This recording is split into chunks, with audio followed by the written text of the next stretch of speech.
Okay. Hello? Hello? What's up? Hey, yeah, we fucked up the intro, but it's okay. Are you on the air? Am I on the air? Yeah, we're on there. We're on there. Okay. Uh, So how you doing? I'm How you doing. doing I'm there, hanging in there. Brewski? How you doing, man? I'm good. Having a couple brewskis. Playing some VR games. I've had a tonight few with too. my Yeah, boy. yeah, I've had a few. Watched the Georgia Tech game. Georgia Tech. Yeah, big Georgia Tech fan. That's okay. I got some Georgia Tech alum. in Yeah, my family, I got a couple. I got a few too. We've always been a Georgia Tech family, so just Who's they weird. play? Where I live, there is no Georgia Tech fans besides me and my daughter, who's here recording with us. Say hello. Hey. She's our engineer for the day. Hey, She's gonna stay quiet, but you don't. Not really. so you'd have to- I you'd guess have for to be those my- of you'd have you to who be don't my know, I'm Drew. This is my buddy I'm Nick, Nick. and Yep. we just kind of call each other every now and then and tell a story or something, Good old boy. something we've learned. But Good old boy. yeah, Good yeah, old boy. yeah. We're actually new friends, so we don't know everything about each other, which is pretty cool. I think. Isn't that great? Because it's great because like all my old stories are new to you. Yeah, and everything I say, this guy's never heard either. Because we've been friends for Right. like, I guess we least we a met about minute. 2 years ago. Mm-hmm. Yeah, right before the Yeah, right before never- the COVID, right before the Rona Oh my set in. God. Right before Yeah, the COVID. Rona did. Yeah, set so in, didn't it? so I didn't see It him did for set in and it stayed about for a minute. year, and I met him again. And this dude's pretty cool. And then I Match think made. another year went Match by, and made. that's when we realized we were both big Bob Dylan fans. Yes, Bob Dylan. I could talk Bob Dylan all night. I don't know if we want to go off on that tangent, but I could talk Bob Dylan. Yeah, I don't think. I mean, I we could, but yeah, probably. I Different mean, story, I mean, different the only day. thing I would say about Bob Dylan is I think he was the greatest, worst songwriter of all time. I'm gonna have to agree with you there. The greatest worst In my songwriter of all opinion, time. when he went off the charts and said, "On my shoulder was the Siamese cat," it's like I don't know what that means, man. But I love it. But it fits. Right? I think it's just something It's about like, just. somehow it was brilliant. I think it's something about just the way just the lyricist. He can say whatever he wants to say, and he knows exactly how to say He was a it. wordsmith. A wordsmith, right? Definitely. And there's something to be said about those people, and I think it's like an antiquated thing of like, and I think it's like truly kind of American. I don't know. I mean, I'm an American and proud to be one, but I think that we own the right to that sort of like circuitous kind of use of the English language. I mean, the British do it very well. Don't get me wrong, but the way that Bob Dylan did it was something in and of itself. It was amazing. Oh, so did you just tell me that British people speak English? Yeah, they did. Okay. I think they speak British, and we speak English. Oh, we speak American. It's America. We speak American. We speak American. We speak American. Absolutely. Yeah, I can sometimes understand those guys. They're good people. I ain't got nothing against them. Those guys? Are you talking about British people? Yeah, British people guys? from Britain. Yeah. Have you ever seen a British movie I've seen several British movies. or television? So, like, you don't like Mr. Bean? Like, I you don't love even have Mr. to- Bean. you don't even Monty have to- Python's one of my Mr. favorite Bean? shows of all time. Mr. Bean's British. Monty Python's great, but Monty Python, the Holy Grail. Holy Grail. That is very interesting thing about Monty Python and the Holy Grail. The way that I learned about Monty Python and the Holy Grail, I think, is the proper way to learn about it. Was I had a buddy and we were huge computer nerds, right? Okay. And and they had one computer, one really good computer, and he had two older brothers, and him, and then me, and they had like sectioned off time, right? So like, you get an hour, he gets an hour, he gets an hour, I get an hour, right? Right. And so I finished my hour, and then Ian finished his hour, and then he's like, well, do you want to watch this movie? He went down to the basement, and he put it on a VHS tape for the kiddos at home. A VHS tape. Most people But don't even know like, what a oh, check this VHS shit tape out. is I anymore. do. My kids do, but I used to watch them. And as soon as it started up, I was like, this looks like the most retarded thing I've ever heard. wait, I don't think you ever can say seen. you can't say that word anymore. Oh, I can't say retarded anymore. No, I'm sorry. you All can't right. say, This seems like the most intellectually disabled thing I've ever seen. What's his name? Was it retarded that we weren't supposed to?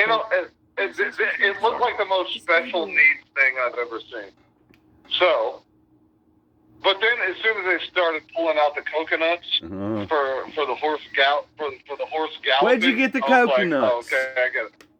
Yeah, and I was like, where'd you get them? I found This is them. England. What? I found Here them. in Where? Mercia. Coconuts are tropical. Perhaps I'm far they in your migrated. general direction. Where do you find a coconut? In Maybe they were England. carried by a swallow. Which is, yeah, which is even better than the quote that everybody likes to do. It's like, you know, it's only a flesh wound. Yeah. There's nothing but a flesh wound. And it's like, yeah, that scene was amazing. But Oh yeah. that's how I learned what British parody was. It was something of an all new level other than like American satire. You know, like Saturday Night Live and everything. And I was like, this is good. Oh yeah. I mean, I Good. grew up with it, dude. I think I knew about Monty Python That's before I the- knew about Saturday Night Live. Oh, really? And I knew about Saturday Night Live when I was like 4. I mean, I was watching Monty Python. Oh, no. I mean, what year were you born? Should I disclose this? You can't remember when you were born. I mean, I just don't know if I want to give out my age or if I want that mystery. 1999. 1999. Damn, you've been riding it hard to look like that. Screw it. I'll, yeah. 1981. Wow, you're older than my sister, and she's old. I'm old. Okay, I was born in '88, so now we've got a good baseline here. Oh well, my partner who ain't here tonight, he was born in '88. So Yeah, I was born in '88, February, leap day, all that jazz, whatever. you're older than him because he was But, born December 26, 1988. No, December 25th. yeah, that'd he was be born on cool. Christmas. That's like one of the rarest birthdays, Oh. I think. Who's American and they hear about Monty Python before Saturday Night Live? That's the craziest shit. I I've guess it ever was heard. my I grew up dad. with Saturday Night. My dad really had a huge influence on Is- music, TV, movies. He didn't own anything dad back. still He was around? like, no, he died in 09. But Sorry to hear. no, He it's was fine. probably a cool guy. Yeah, dude. 52, man. He lived to 52. I'm sure he was. I'm just trying to 52, kick that's around a bit until young. 52. Oh, he took me to see the No, Who. I mean, I'm like, oh, I saw the Who The Who? live. He took while there was who? Keith Moon was dead, but Roger, Pete, To and see who? the Who. Who? Yeah, Who did you see? the Who. Who's on first? Nah, No, what's on I'm fucking second? with you. What was that? What was Keith Moon still around back then? No, he was. This was like 96, 97, When did Keith Moon die? It was like his mid 80s. Or 79. no, that was John. Well, that was John Bonham that died mid 80s, right? Yeah, John Bonham died in 80. Keith Moon died in like 78 or 79, I think. Wow. Well, you know who, dude? This is what I want to say. You know who is the untold fucking hero who just died a few years ago from the Who? John Entwistle. Oh yeah, The dude. fucking bassist. Oh my God, he's a fucking incredible. Everybody's looking at Pete Townsend. Of course, he's fucking incredible. Oh, I played bass for like everything. Dude, I've played bass for like 30 years. The Rude Alcoholics, man. This is the first time I played guitar. I've always played bass because of John Entwistle. Oh, really? Yeah. Oh, well, that's very cool. We're learning things about each other as we go. That's awesome. But to see John Entwistle play, I swear to God, I was like, oh, that's poetry in motion. Oh, when I would watch him on stage, it was a sight to see. I'm like, oh, you are comfortable as fuck. He did like a 15-minute bass solo. And like I remember every minute of it, and I was just thinking like, oh, I was trying not to just cry because I was, I was a freshman in high school. Well, you're a musician. You can't stand and cry while you watch somebody play. What? You're a musician. I'm a musician. Yeah. I mean, I might not be as good as you, but the thing is I can recognize, like, when I know something's good is when I see a person standing there and they play their music and it feels like it's flipping on a light switch, basically. You know what I mean? Yeah, it's a thing. It's a thing. It's second nature. Well, hey, let's get into this, man. You got something for us today, Nick? Yeah. Have you ever heard of the Dilatov Pass incident? I have not. You've never heard of the Dilatov Pass incident? This one is very. Oh, are you talking about Dyatlov Pass? Yeah, the Dyatlov Pass incident. Have you ever heard of this? I have heard of this. I have. I do know some things on it too. So. Are you familiar with this? I am very familiar with it. You're very familiar with this. Okay, extremely. Well, should I get another topic?